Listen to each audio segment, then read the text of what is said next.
If you guys remember, some months ago, I think back in July, I showed you the Razer Black Widow 2014 Tournament Edition with Razer's new mechanical key switches. Today, I have for you the Razer Naga 2014. Yes, I did actually pay for this, and the keyboard. Yes, I'm also quite partial to Razer. Please no haterade. I think my cat's down there eating a wire. Anyway, yeah, we'll be going with the video now.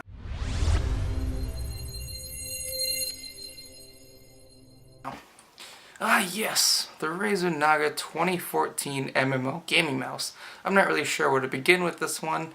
I suppose we could begin with the 12-button keypad on the side of the thing. This is why it's an MMO gaming mouse as opposed to, say, a normal mouse. The extra buttons help with keybinds for all your favorite MMOs. All 12 buttons are mechanical and give a nice audible click. This is a pretty big improvement to earlier models, like this Razer Naga Epic I bought back in like 2012, where all the buttons are flat and uniform. Though still convenient, it's a bit more difficult to use. So this new design is definitely a plus. Now actually let me explain in as little time as I can how and why these extra buttons help, or at least show you how I have it configured in my favorite MMO, World of Warcraft. Alright everybody, so I kind of cleaned everything up here just for sake of demonstration. So these aren't my like usual keybinds, I guess.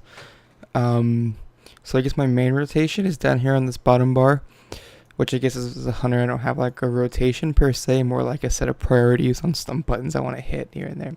But anyway, so the mouse. As you could see, just the normal 1, 2, 3 is bound to, I don't have a party right now, but as you can see, 1 is target myself, 2 would be target my party member 2, and 3 would be target party member 3, or self party member 2, party member 3, and then target party member 4. If there is a 4th, it'll be a 5, which is normally what I do when I do like dungeons and stuff. And then target arena enemy is control F1, control F2, and control F3. And then focus, I don't have a focus set, just again for sake of demonstration to keep it easier, but it would normally be 7, 8, 9. And currently 7, 8, 9 is disengage, Terrence, feign death, and 11 is, what is that? Oh, explosive trap, and then ice trap, and then bind shot, because it's equals. So yeah, so typically the way I use the mouse is, well, for that really. So my normal targeting is I use mouse wheel up for nearest enemy and mouse wheel down for nearest friendly. So as you can see, I'm scrolling down, targeting all these NPCs and my pet. I'm targeting up, and it's targeting to practice dummies. So it's easier to have it set that way with keybinds.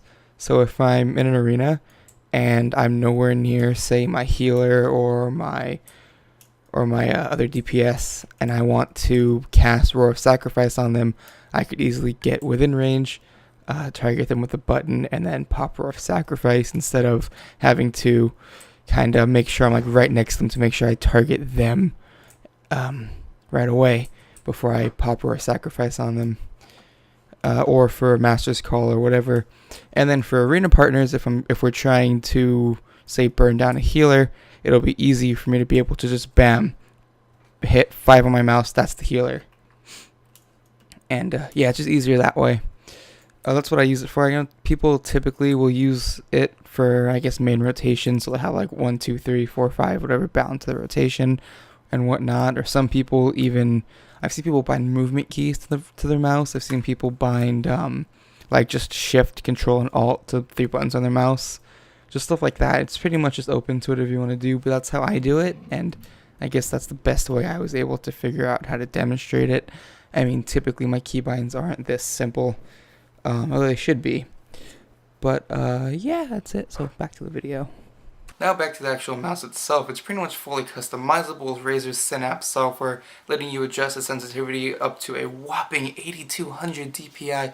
It also lets you configure the laser in the mouse to whatever kind of mousepad or surface you're using, and even has all the Razer mousepads already in the system for you to choose from in case you're using, one of them. All the buttons on the mouse are reprogrammable, just like with most Synapse-enabled products, letting you take it a step further, like binding buttons like Control and Shift to the mouse to allow even easier spellcasting, and to top it off, you can save up to 5 profiles, if I'm not mistaken, which allows you to take it even a step further and customize your mouse to your favorite games per character, or in my case, Photoshop and After Effects shortcuts. Razer Synapse also has a plethora of other features like lighting customization, which I'll touch on later, and an in-game configurator. I think that's all for the techie side of the thing. So let's talk about the look and design. Razer's made some changes from previous models, one being the angled keypad is on the side as opposed to the somewhat uniform configuration on past models. They've also made it a little more comfortable to hold for just about every person's hand size and mouse holding style. It's even a little heavier. The way a mouse branded for gaming should feel. It's also got a lot of sturdier feeling and a 7-foot braided cable that does not come out. The one thing I hate about this mouse compared to the Epic that I bought back in 2012 that I showed you guys earlier, which keeps it protected from fraying and cat damage. It also doesn't have any color customization. It only glows green with a flashing Razer logo on the front, which can be turned off completely if you want color customization. If you want color customization, Razer did just release a line of products called the Chroma line. I'm sorry, I messed that line up. Which has some absurd amount of colors you can choose from, kind of like the Corsair K70 RGB keyboard.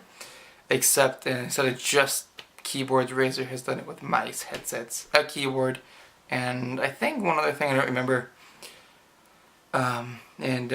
Yeah. However, I will not be trying this Chroma line out. Instead, I'm opting for the Corsair RGB keyboard since it still uses the good old Cherry MX key switches. I'm actually excited to get one of those.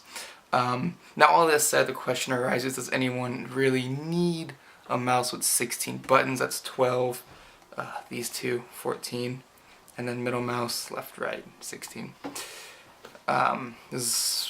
Even the most hardcore MMO junkies have been getting by without it for years. There are people in my guild who have been playing WoW since vanilla who still don't see the reason to have one of these mice. They don't see the difference.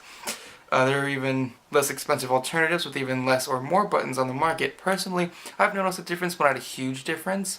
I'm sure most people feel similar. In fact, I still have to explain to my family and non-gaming friends that it's not just some kind of silly toy or tax on dumb people willing to spend $80 on a mouse. By the way, it's $80.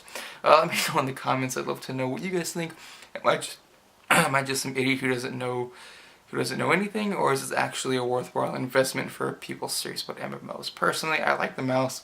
It's comfortable to use just as a mouse.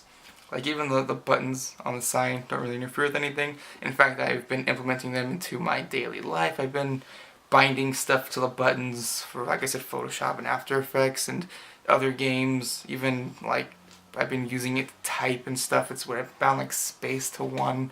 It's weird, but yeah, let me know what you guys think. This is it. My name is Anthony from SteamFirst.com. Be sure to check out SteamFirst.com for the best news, videos, and content relevant to all things Valve and Steam. I need to enunciate better.